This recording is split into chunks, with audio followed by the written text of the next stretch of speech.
While many would suggest that at least the sector grew, economists, however, aren't as optimistic. If you keep in mind that manufacturing output should actually give you a pretty good estimate of a large share of the economic activity, 1.1%, still shows it is up from a contraction in November, but it's still not great. Business associations have been concerned for some time now about the manufacturing sector because it's the backbone of the country's economy. There's not much that the private sector can do because they rely on the macro environment in which they operate. And we've seen that macro environment become less favourable to manufacturers, whether it's labour, whether it's dear old Eskom.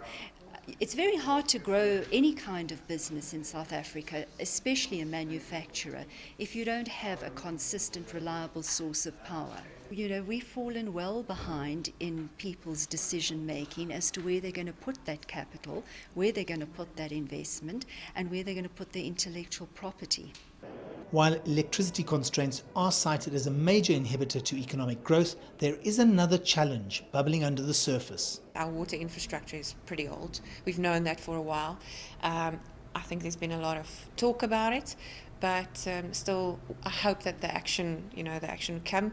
As part of the SIPs, there are some water projects, but it's about the basic pipes and infrastructure in the towns and making sure that keeps running. Otherwise, we might have another crisis on our hands pretty soon. While the manufacturing data was up marginally for the end of the year, it doesn't bode well for the remainder of 2015 or 2016.